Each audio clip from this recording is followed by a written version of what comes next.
this always surprises me, is not linking the neuropsychiatric component and the cognitive decline in kids, especially with an abrupt onset, but even adults. Again, abrupt being like the key word, and it's like they're getting diagnosed with like primary psychiatric disorders, mood affective disorders, you name it. So that to me is always, I think, one of the most compelling symptoms. But I have patients that come in literally with head to toe symptoms. Welcome to the TBD Fit Podcast on Doctor Talks. I'm your host, Daniel Chille, and I will be guiding you through this wellness journey in terms of optimizing health and longevity, where we unpack the science, the do's, the don'ts, and everything in between. Come join us. Look forward to seeing you inside. Welcome to the TBD Fit Podcast, where we uncover the science, the stories, and strategies to help you move toward optimal health. I'm your host, Dr. Daniel Chille, and today we're going to dive deep into one of the most probably misunderstood and misdiagnosed conditions, which is chronic Lyme and co-infections. Joining me today is Dr. Myriah Hinchey, who is a leading naturopathic physician who's dedicated her career to helping patients unravel complex, stealth infections that, frankly, conventional medicine often overlooks. So from mold exposure to Bartonella and Babesia to the hidden roadblocks and detoxification, Dr. Hinchey's approach blends cutting-edge diagnostics with integrative whole body care. And we are cut from the same cloth, so I'm super excited to have her as a guest today. If you've ever felt dismissed, undiagnosed, or kind of at a loss for answer, this episode is certainly for you. So welcome to the show. Thanks for having me. It's an honor to join you. Absolutely. And so I love starting each conversation is just getting to know you better and kind of your history, the catalyst or why you got into what you do. Sure. So, I guess being a naturopathic doctor, as you are, and being trained to identify and correct the underlying cause to illness, for me, being kind of here at ground zero in Connecticut for Lyme and vector-borne diseases, when I started looking, I was often finding it. It is a pro-inflammatory immune system wrecking infection. And so when you have all of these other complex chronic illnesses that at their heart is immune dysfunction and inflammation, you often find Lyme, Babesia, Bartonella, Mycoplasma, Anaplasma, Ehrlichia, Rickettsia, etc. The whole soup The whole tick soup. of wonderful pathogens. In terms of, because you said when you're looking for it, you're finding it. So perhaps what are some of the tests that you use that helped you uncover this? Yeah. So, I mean, first, I should say, just to make it clear, like the diagnosis of Lyme and other vector-borne diseases is a clinical diagnosis. So, testing is helpful to make that clinical diagnosis, but really, we cannot rely on testing alone. And that's one of the reasons why Lyme is so often misdiagnosed or underdiagnosed.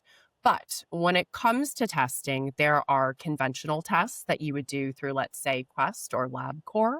And then there are specialty testing that you could do through more sophisticated labs like IGenix, Galaxy Diagnostics, and Vibrant America. I would say those are my top three tests or labs for testing for vector-borne disease.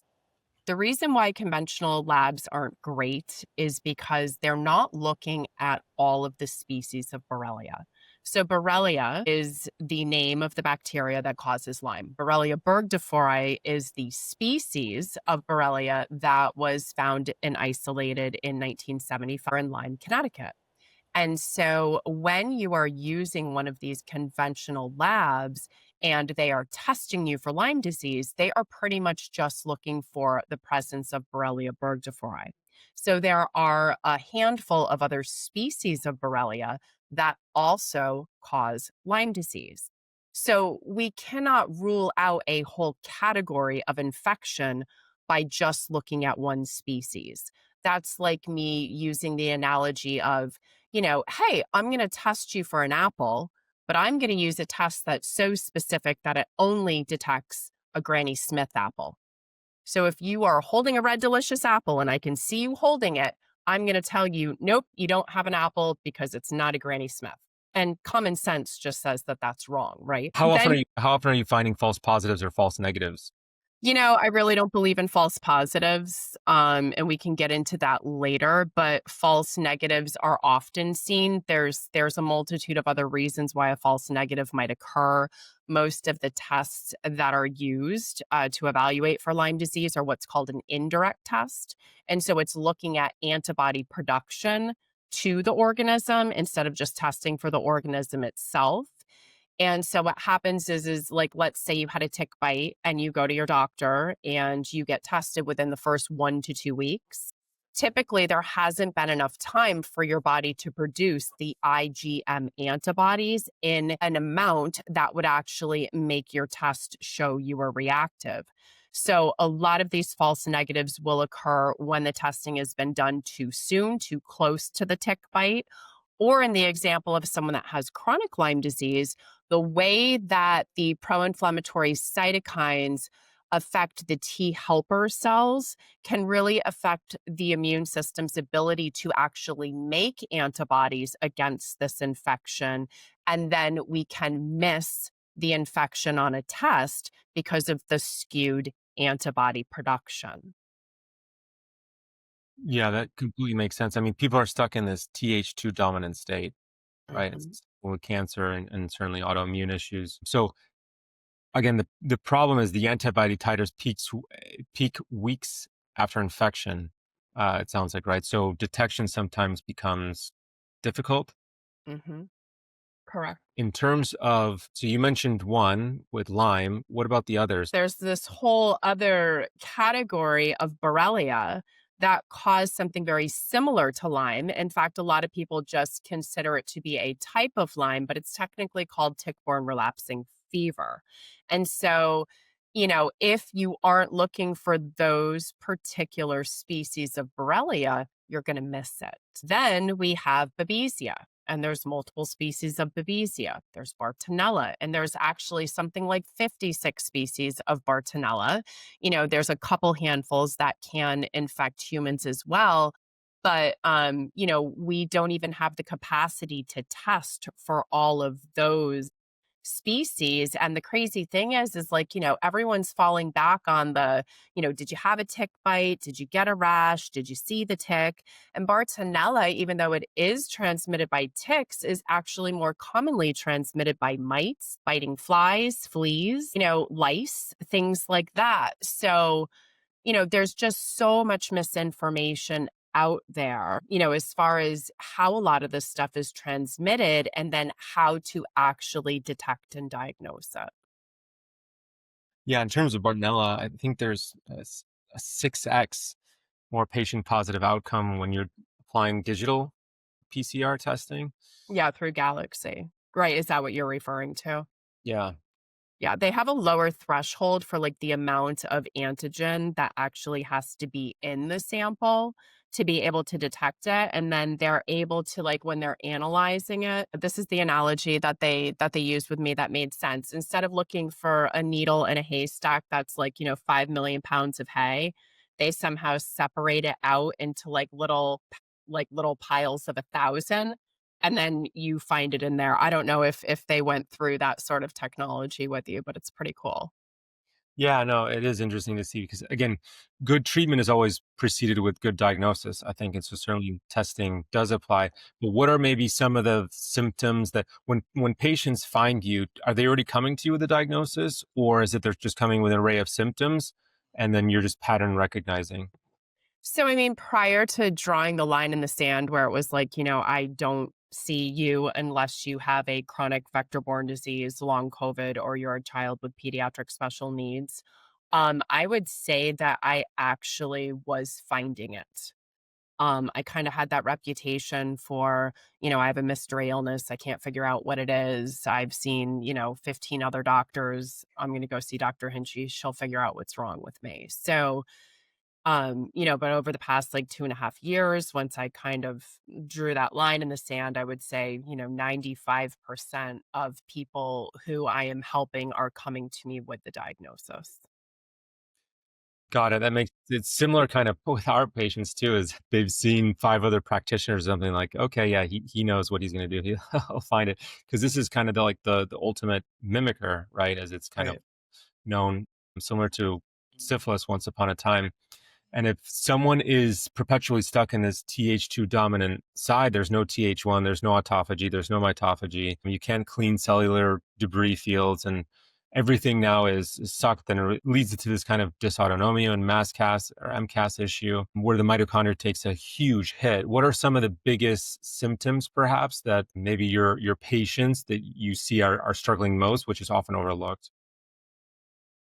Well, I would say one of the big ones is that a lot of people still, and this always surprises me, is not linking the neuropsychiatric component and the cognitive decline in kids, especially with an abrupt onset, but even adults. Again, abrupt being like the key word, and it's like they're getting diagnosed with like primary psychiatric disorders, mood affective disorders, you name it. So that to me is always, I think, one of the most compelling symptoms. But I have patients that come in literally with head to toe symptoms because Lyme infects every single cell in the body, and then it's going to affect every organ system. And really, one of the hallmarks is seeing this multi systemic symptom picture. And then it's waxing and waning. It comes and it goes. It's chronic,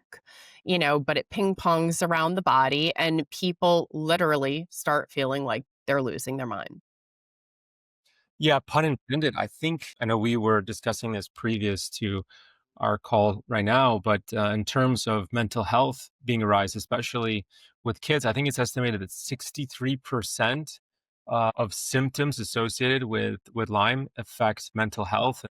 It's often one that's super overlooked, unfortunately. And so, if you're going to a mental health therapist or a psychiatrist, et cetera, and they're not testing for this, unfortunately, this could be the underlying driver. So I appreciate what you've been able to do for quite some time now to help reverse some of these patients that are suffering cognitively. In terms of treatment, how do you start? How do you put everything together? Yeah, before I answer that, I just want to say one thing. When it comes to like the psychiatric implications, it's like a triple whammy because, so like number one, most of these patients, as I know, they've been dismissed, they've been from doctor to doctor to doctor. Most of them have been told it's in their head, right? Or it's anxiety or it's depression or it is a primary psychiatric illness, right? So, like, there's number one. Number two, you literally have brain on fire. All of this inflammation in the brain, a lot of times there's a leaky brain going on. And, so that's kind of like the number two.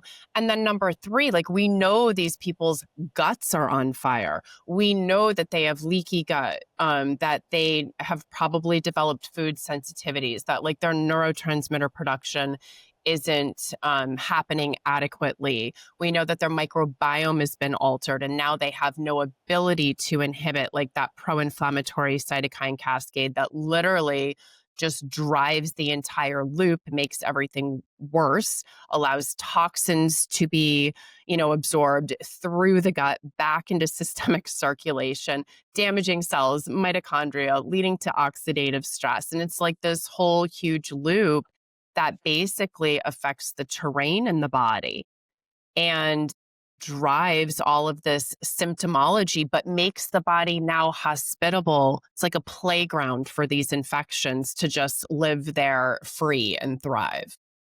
Yeah, what was ingrained in me is the health of the host matters most. It does. It so does.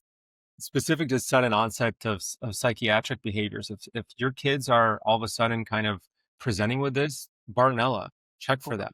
Mhm. I mean, again, this is unfortunately so prevalent now, and perhaps the number one most overlooked or undiagnosed issue. So I know let's kind of transition into treatment. I appreciate how you were connecting the dots there, because when someone is anytime you have gut on fire, you're gonna have brain on fire, and vice versa. And every organ system, we're not just one organ system. And so, as you said, is then it becomes a pathogen party. right? Where it's like this vicious cycle that until treated is stuck to, you're often stuck and can't improve. So in terms of treatment, how are you starting? How are you connecting the dots there? What are you doing? Yep. So I wanted to paint that picture for you so that when I talk about treatment, it's kind of like that's all there because my treatment starts with investigating the terrain of the person sitting in front of me. What pieces of the puzzle that we just ran through, like what are affected in that one particular patient? So, like what systems have been altered? What are their food sensitivities? What are their micronutrient deficiencies? What is their microbiome distribution like? Are there opportunistic infections? What are they? All of that. Then what organisms are there? Is it just Borrelia or is it Borrelia and Mycoplasma? Or do they also have Babesia? Do they have mycotoxin illness? Like what else is going on? So it's really doing that full functional medicine workup and addressing every single piece of the puzzle, as well as knowing what the organisms are, where they like to hide, what nutrients they rob from you, what cells they break down and take from, and then what are they? Because if you know what type of microbe it is, then you can pick the right herb. Like we can't kill Babesia using antibacterials. Babesia is not a bacteria, it's a parasite, right? So like we have to know what we're dealing with so we can go through and make an intelligent herbal treatment protocol to tackle all of the things that are there that shouldn't be there, replace all of the things that need to be there that are missing, and then help the body to heal. And my number one ultimate goal is always to recover the immune system. Because if we do not fix the immune system imbalance that these infections cause, you're never going to be able to stop your antimicrobials and not have the infection grow back. So I always say patients and practitioners that are always just focusing on kill, kill, kill. We have to kill the organism. You're going to fail. You might be able to shrink the load of the infection to the point that symptoms improve or symptoms even go away. But oftentimes when you stop those antimicrobials, whether they're pharmaceutical or herbal, the infection just starts to grow back because you haven't restored immune competency to the body. And I don't care what bacteria we're talking about, there's no antibiotic that takes any bacteria to zero. Antibacterials simply shrink the load of the infection, stop it from replicating. The immune system is what needs to come in and completely eradicate it. Yeah, you're right. You have to definitely step the immune system, and you have to certainly support the microbiome, the interplay with our gut microbes on every organ function of the body. But certainly, if you look at secretory IgA, 90% of our immune system roughly in the gut lining. I know looking at Babesia in terms of how common it is, I think it's even more common than Lyme at this point. But going back to Lyme, which is caused by these spirochetes burning and they have a cell wall that when these agents go inside, it's very difficult sometimes to help extract that. So are you doing some sort of combination protocols or antibiotics, or you're not prescribing antibiotics and focusing on herbs? If it's not an acute case, no, I do not think that pharmaceutical antibiotics are helpful. In a chronic case, a lot of the herbs that I use have been studied multiple times compared to the most commonly used pharmaceuticals, and the herbs have been able to perform at least as well as the antibiotics. So in my opinion, I don't believe in using chronic long-term antibiotics. I think they destroy the gut microbiome. They make, in the end, the inflammation worse, the immune system worse, all gut health and function worse. And in the end, like I said, there's no antibiotic that's going to completely get rid of it. And a lot of the antibiotics, like none of them address the persister cells. So there are herbs that we can use to address the persister cells. We also have to break down the biofilms. So for listeners that don't know what that is, these are kind of like forts that the bacteria make to hide behind, to wall themselves off from the immune system, but also off from common medications that are used, including some of the herbs. So, and if you think biofilms sound like this crazy foreign thing, it's like if you've ever gone to the dentist and had the plaque scraped off your teeth, plaque is a biofilm. And so just like the spirochetes in your mouth that make that biofilm, spirochetes in the body make it too, as well as other organisms. So in addition to using inflammation to break the immune system and wreak havoc on your body and kind of make your body its playground, Lyme has all of these other super stealthy defenses that it uses to evade the immune system and ultimately get the immune system to work for them instead of for you. My opinion is you have to address each one of these evasions, so to speak, and put together a plan that is individualized for that person. So say that you're lucky enough to just have Borrelia, right? So just Lyme disease. I would say, okay, we know that this is driven by galactin-3 in most cases. So I would use something called G3M, which is galactin-3 modulator, to block the galactin-3. Then I would go after the 3 enzymes that Borrelia uses to break down the extracellular matrix and your collagen and your gut and feed itself. And that's aggrecanase, hyaluronidase, and collagenase. You can inhibit those 3 enzymes using ashwagandha, Japanese knotweed, and Chinese skullcap. I would then pull together one more anti-inflammatory herb, cordyceps, because together with the 3 that I just mentioned, you can inhibit all of the inflammatory cytokines, MMP9, interleukin 6, interleukin 1 beta, tumor necrosis factor alpha, and the MAPKs, which stop the infection from really being able to break the immune system. Ashwagandha is wonderful for balancing the Th1, Th2 branch, like you had mentioned earlier. And then I would pull together, my top anti-Borrelia herbs, which would be cryptolepis, black walnut, and sweet wormwood. But again, that's those 3 layered with the ones that I already said: Japanese knotweed, Chinese skullcap, ashwagandha, and cordyceps. And I would say that with the G3M, at least from the herbal protocol angle, like the just inhibiting the organism and making the body inhospitable, that would kind of be how I would pull, an individualized treatment protocol into the mix. But then I would say, as you're a gut specialist. You have to pull in the right probiotics for the microbiome.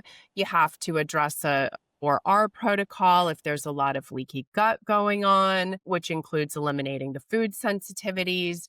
You'd have to evaluate and see, is there candida? Are there other opportunistic or commensal bacteria that are overgrown? What's going on with the hormones and the ability to detox, and, are they pooping? Like all of these things, right?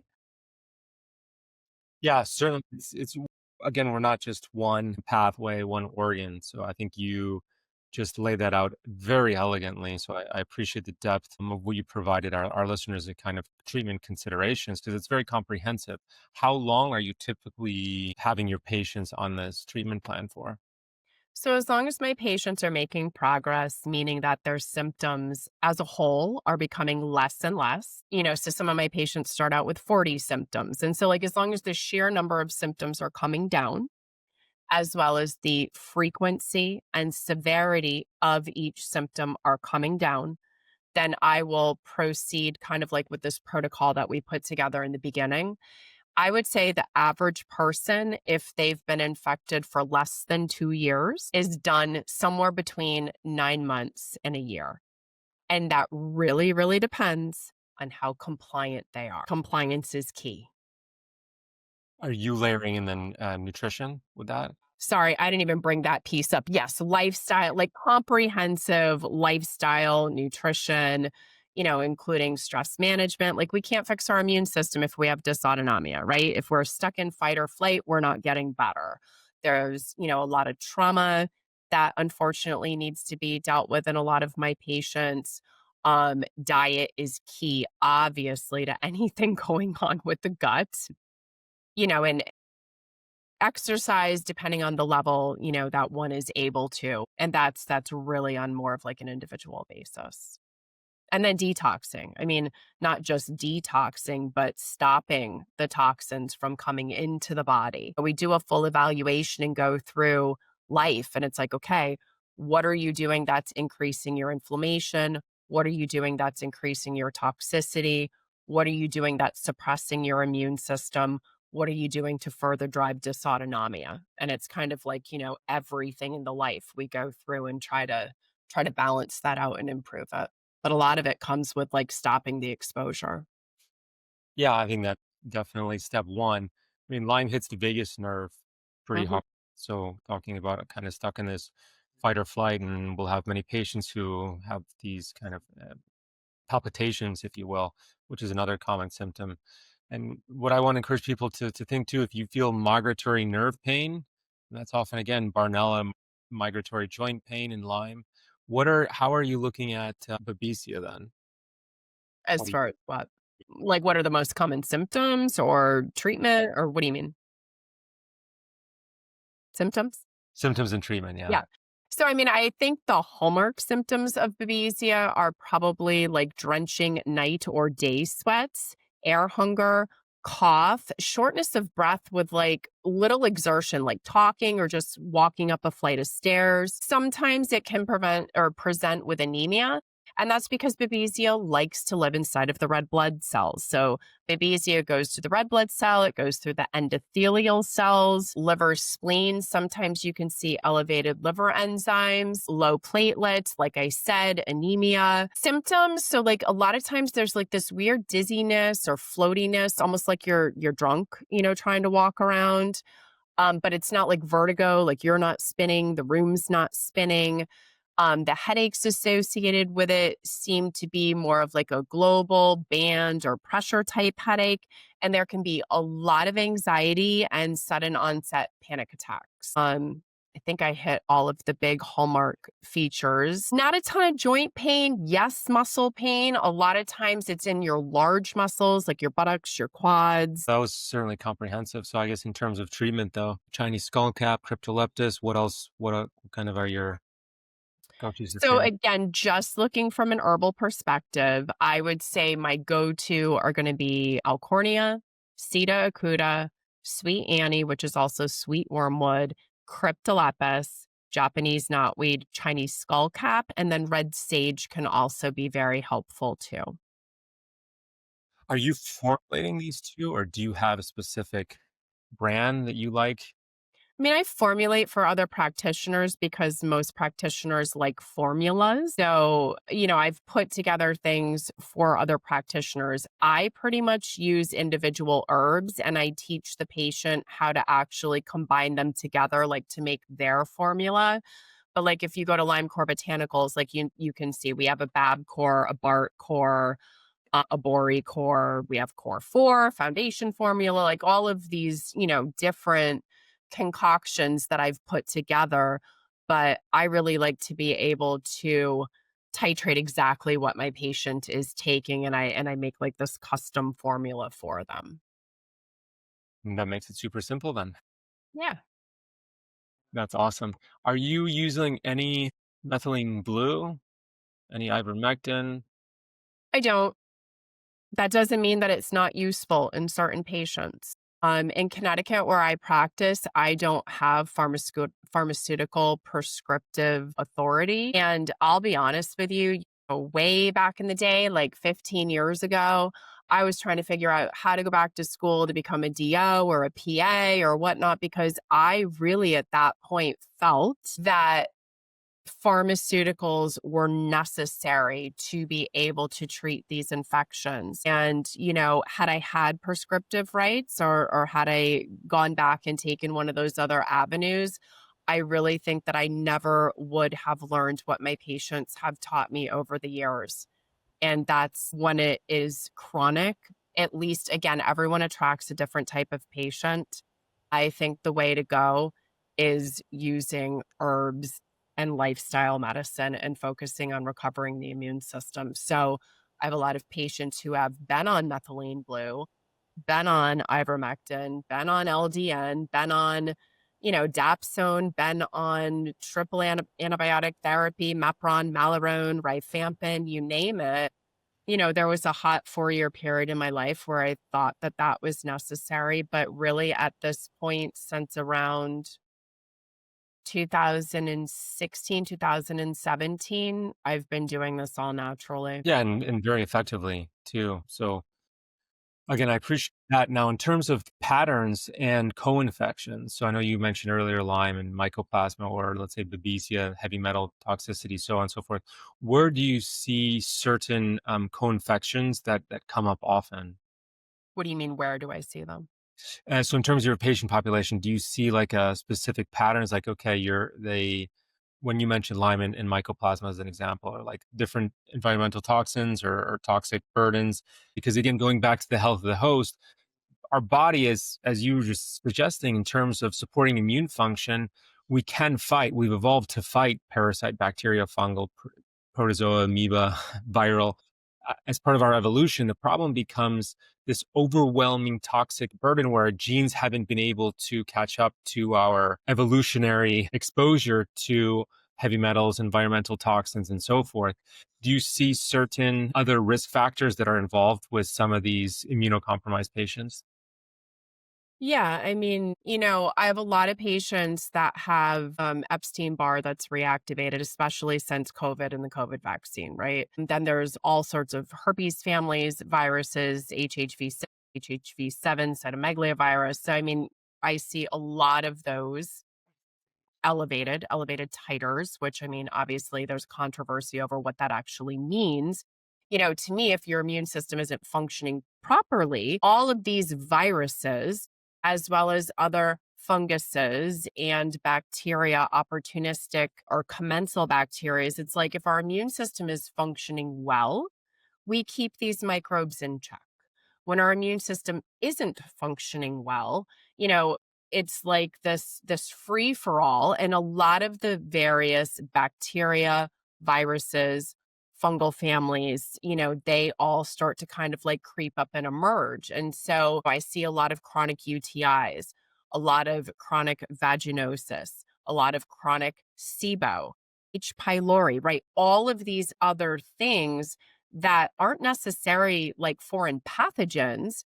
They're things that we all have in our bodies, but when our immune system isn't doing its job or our gut's dysregulated and we're not like sweeping out the SIBO bacteria, that it starts to grow. So there's kind of like that piece where if the immune system isn't doing its job, whatever the opportunistic infections are, so to speak, are going to grow.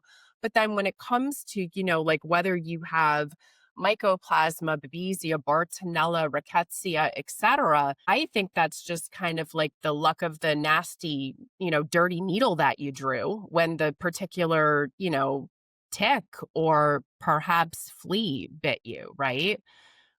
And then, we're all exposed to toxins. I'm putting my talk together for A4M right now, I told you, and it's all about, the importance of detoxing when you're treating pandas, mold, or Lyme disease. And it's like, fact number one, like newborns have, I think 278 different chemicals, they found in the cord blood at birth, So it's like we're being exposed to all sorts of environmental toxins. We make all of our own toxins just from breathing and being alive. Then you have all of these organisms living inside of you, releasing their toxins into you. And then if you're exposed to water damaged buildings, now you're going to have mycotoxins, and, your genetics to a certain extent are going to play a role in what your body is able to clear or not clear. Then obviously, your gut plays a huge role on, are you actually going to get those toxins out of your body or are you going to reabsorb them? And then your micronutrient status plays a really big role too. If you don't have the simple vitamins and minerals that you need to run and coordinate phase 1 and phase 2 of your liver's detoxification system, you're not going to be able to detox. And then if you're constipated, or you're not drinking a lot of water and you're not urinating or you're not doing deep breathing or you're not sweating, All of those things are routes of elimination out of the body too.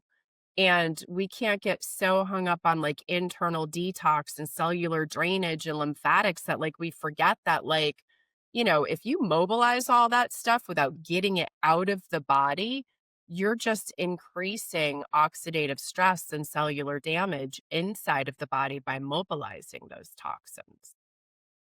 Yeah, certainly 3 detoxification is absolutely critical, looking at gallbladder and just making sure you have enough bile secretion so that the bile can bind to toxicity and Mm, preparation for elimination, both primary and secondary metabolites of bile. A lot of people come in with, well, that I see, that they had their gallbladder removed as an example. Unfortunately, that's still such a common practice.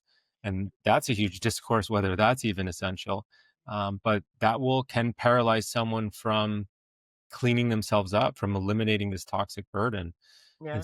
supporting that is absolutely foundational. And then the micronutrients that are involved, looking at B vitamins, I mean, that's synthesized from a healthy microbiome. And so, unfortunately, if your microbes aren't within a healthy ratio, that too becomes a problem. I know you mentioned that the hydrogen sulfide bacteria from SIBO or methanogens, whether it's Methanobrevir smithi or it's Dysphoria or some of these other hydrogen sulfide bacteria. I find recurrent SIBO issues to be usually driven by something else at play here, that's compromising the immune of the host, which is us.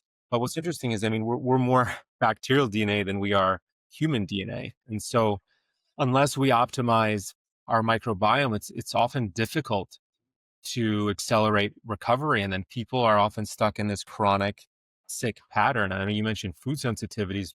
That's one we can go very deep in. And the question is it the food that's the problem, or is it the compromised immune system with now the intestinal permeability that drives these food sensitivities? Certainly can be both, especially with our constant exposure to herbicide, fungicide, pesticide, glyphosate, which is itself is an antibiotic, cleaning out the microbiome. I mean, when we do these testings, we see very quickly that our patients are under a very heightened toxic burden.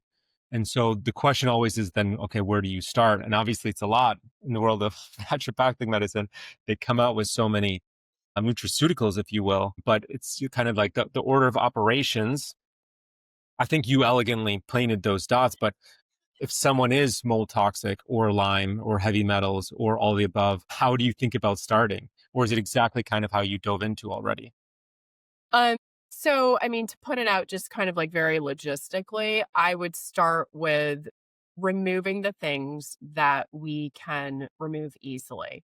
So I agree with you. I think food sensitivities are transient and they're temporary if you heal the gut, but with the first R being removed, the things that are causing inflammation and immune stimulation, temporarily they need to come out. So I will typically do an IgA food sensitivity panel and I will remove them, I will remove those reactive foods from the diet along with gluten, dairy, sugar. Okay. Then I will replete the micronutrients that I find to be deficient on a cellular micronutrient panel. And then, if necessary, I will use other agents, that are helpful in healing the gut. And I certainly am going to address the microbiome. Typically, I start with like a high quality bifidobacterium. And if they've been on a boatload of antibiotics, I will put them on Saccharomyces boulardii. And then I will do that. And again, like this is individualized. So, like, person A versus person B might have a couple other things thrown in there, but I would typically do that for about a month. Okay. Then I will start to, from an herbal perspective, go a little more hardcore in tackling the inflammation and the immune imbalance. So I might then go to like my Japanese knotweed, Chinese skullcap, cordyceps, and ashwagandha and do that for like another 4 weeks, especially if the patient is one of those sensitive patients that react to everything, or I think that their gut function is really, really bad. I wouldn't want to get to the killing stage for probably like another 4 weeks with a patient like that.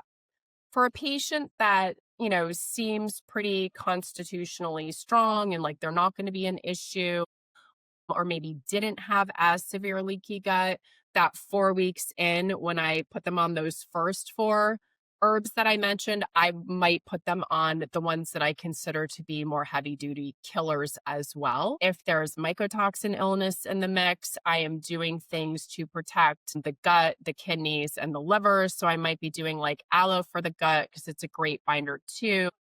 Bioflavonoids and vitamin C for the kidneys, and then doing like milk thistle, artichoke for the liver. And then doing like bitters to start stimulating bile production and maybe like some chlorella as a binder or the G3M, which is a type of modified citrus pectin. I don't go in guns blazing with heavy duty binders. In fact, I know that I'm sort of alone in this camp, but I don't believe in using heavy duty crazy binders long term chronically, anyways. I don't think that's a good idea. And then, I would probably work that for a couple months. My sort of thing is like, since I'm using herbal naturopathic medicine, since I'm looking at the person as a whole, I'm going to melt their ball of wax all at once. I'm sure that you would agree. You can't heal the gut while you have a pro inflammatory infection causing inflammation that's actively breaking down the gut. Like in a perfect world, it'd be great to heal the gut first, then treat the Lyme disease. But like you can't do that. So it's like we can only get so far healing the gut, before we have to tackle Borrelia as one of those R's, right? We have to remove the first R. So there's a lot that comes into play. My treatment protocols are usually pretty complicated. I think maybe less so complicated, but more so comprehensive and personalized. Because I think you painted that picture absolutely beautifully. And in terms of even preparation, right? Someone's sick, you go to a conventional doc, nothing against them. These are also all brilliant practitioners, and you're administered an antibiotic as an example. And sometimes that can actually make things worse. Right. And so there certainly needs to be an account for preparation. And then in just terms of how in the order of operations of when you do things, as you said, because the inflammatory burden can remain high this entire time. And so it's difficult to heal if you're constantly in an inflamed state, a high oxidative burden, et cetera. So I appreciate kind of the very, very well versed approach. I know that we're kind of coming up on time here, but I do want to really quickly unpack, because you said binders, where you stand alone. I'm definitely have some mixed thoughts about binders, but I've seen certainly the benefit of binders, and some things like people, gentle binders can be overlooked. Something like okra, as Mm. an example. I mean, obviously, so it's not necessarily you have to hit with these pharmaceutical grade binders, but with some of these kind of mold stricken patients that we see, a lot of these SIRS are very sensitive patients. We've used binders effectively. I know nothing comes without consequence, certainly, but I'm curious, kind of your 2 cents. And are you just avoiding binders, period, even like any of the zeolite or the clays, the charcoal, or that? So personally, I love chlorella. I love G3M. I like aloe.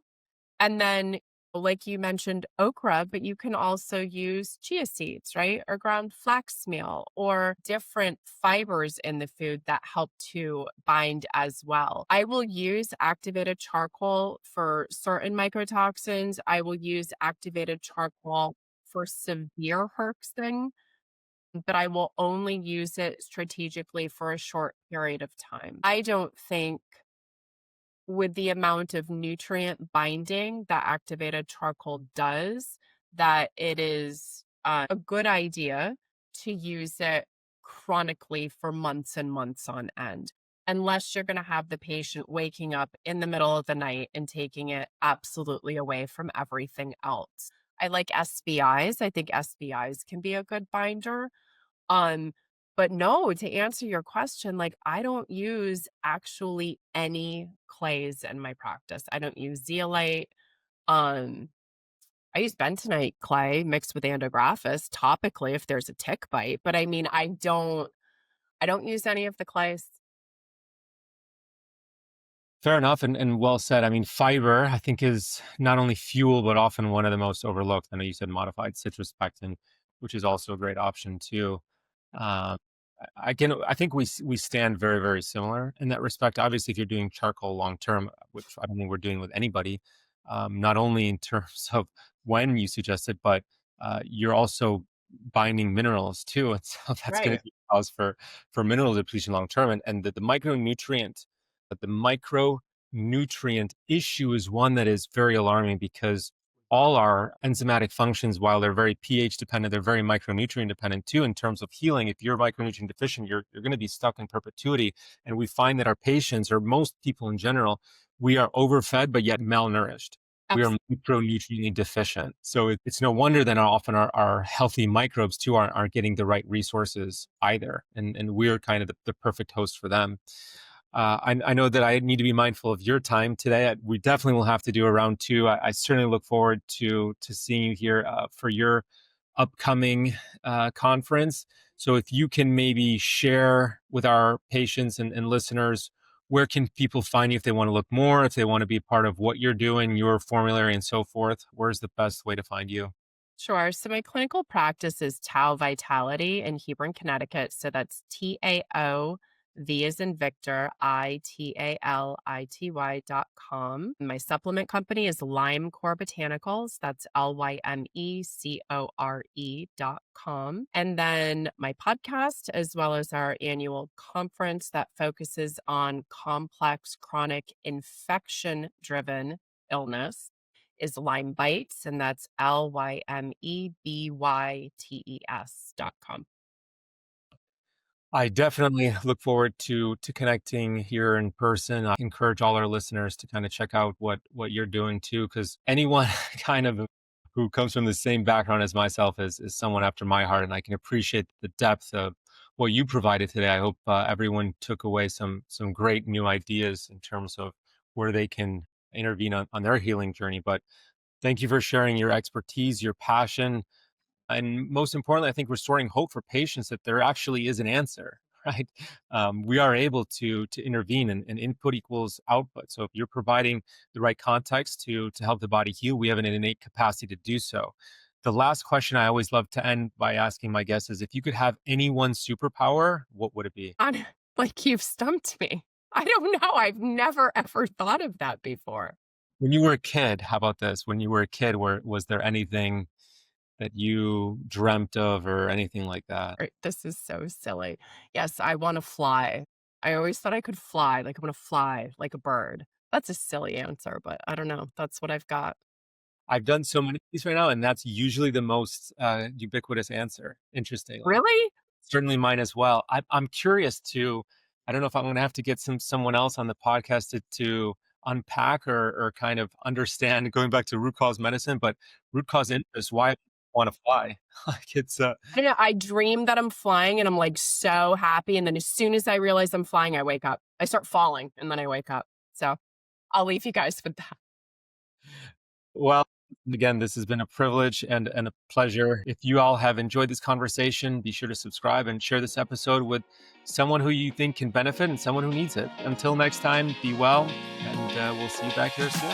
Thank you for tuning in to the TBD Fit Podcast on Dr. Talks, where we unpack all things health and longevity. If you enjoy the show, like, review, and subscribe. This allows us to have a greater reach and help others on their health and wellness journey.